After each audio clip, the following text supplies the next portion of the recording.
अनुपमा को पता चला काव्या के बच्चे का सच। क्या है वो सच, ये जानने के लिए चलिए देखते हैं आज का एपिसोड। और आज का एपिसोड शुरू होता है गोद भराई की रस्म कंप्लीट होने के बाद में पूरा परिवार अनुपमा से कहता है कि अब सबका डांस सब कुछ हो चुका है, तो अनुपमा अब तुम्हारी बारी है, तुम एक सोलो डांस परफॉर्मेंस दो। तो पहले तो अनुपमा मना करती है, लेकिन सबके कहने के बाद में अनुपमा हाँ कर देती है और बेहद ही धमाकेदार डांस करती है। काव्या सबको खुश देख के अंदर ही अंदर सोचती है कि मुझे अनुपमा से बात करनी होगी, मुझे अनुपमा को ये सच बताना होगा, अब मैं ये सच अपने अंदर और नहीं रख सकती।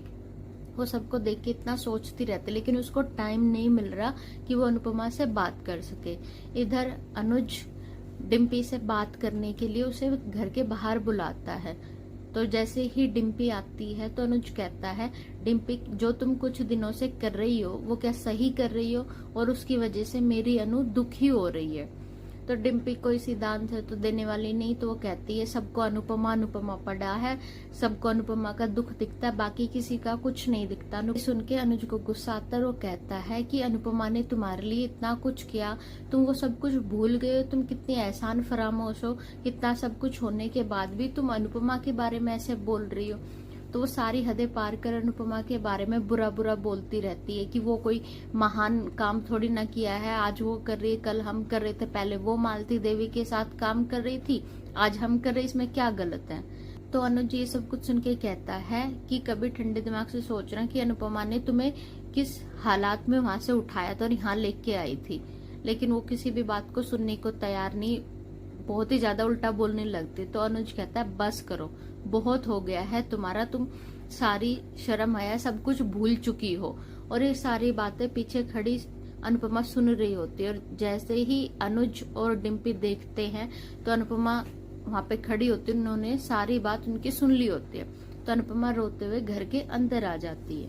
पूरा परिवार डिनर करता है और डिनर के बाद में काव्या अंदर अंदर सोचती है कि बस आज तो मुझे किसी भी तरीके से अनुपमा से बात करनी है, अब मैं इस सच को और नहीं छुपा सकती। तो जैसे ही वो ये सब कुछ सोच रही होती है तो अनुपमा काव्या की बेचैनी समझ जाती है और उसको साइड में लेके आती है और बात करती है कि काव्या क्या हुआ, तुम कुछ परेशान लग रही हो, तुम कुछ कहना चाहती हो। तो काव्या कहती है कि मुझे तुम्हें कुछ बताना है, अगर वो सच सबके सामने आ गया तो सब कुछ बर्बाद हो जाएगा। तो अनुपमा डर जाती है, कहते कि तुम सही सही बताओ कि बात क्या है। तो कहती है कि मैं वनराज को सच बताना चाहती हूँ, लेकिन मैं बता नहीं पा रही, मुझसे एक बहुत बड़ी गलती हो गई है और अब मैं समझ नहीं पा रही मैं क्या करूँ, कैसे करूँ। मैं वनराज को सच बताना चाहती थी लेकिन बता नहीं पाई।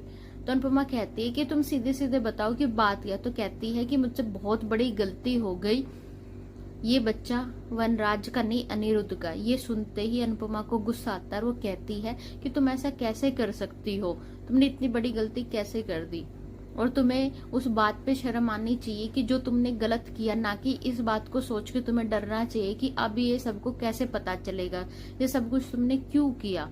तो काव्या बताती है कि उस समय मैं बहुत अकेली पड़ गई थी और ऐसे ऐसे ये सारी चीजें हो गई, वनराज भी मुझ पे ध्यान नहीं दे रहा था और घर वाले तो मुझसे ठीक से बात ही नहीं करते थे। तो अनुपमा कहती है कि जो भी हुआ, लेकिन तुम्हें ऐसा कुछ नहीं करना चाहिए था, पहले तुमने मेरे साथ धोखा किया, अब तुम वनराज के साथ धोखा करी। तो कहते मैं धोखा नहीं दे रही थी, लेकिन जब मुझे घर से निकाल दिया, मैं इतने दिन होटल में रही, मैं कैसे कैसे मैनेज किया, किसी ने नहीं पूछा कि तुम जिंदा भी हो मर गई हो। ये सारी चीजें काव्या बताती है कि उसके हालात क्या थे, ये सब कुछ कैसे कैसे हो गया। लेकिन अनुपमा काव्या की उस बात को जस्टिफाई नहीं करती कि ये तुमने सही किया, तो समझाती है कि तुम्हें ऐसा नहीं करना चाहिए था। और ये सब कुछ सुनने के बाद में आज का एपिसोड यहीं पे खत्म हो जाता है। देखते कल के एपिसोड में अनुपमा को सच पता चलने पे अब अनुपमा क्या करेगी, क्या परिवार वालों को सच बताएगी या उससे पहले ही वनराज को सच पता चल जाएगा। ये देखने के लिए अगर आपने मेरे चैनल को सब्सक्राइब नहीं किया है तो जल्दी से सब्सक्राइब कर लीजिए। Thank you, take care.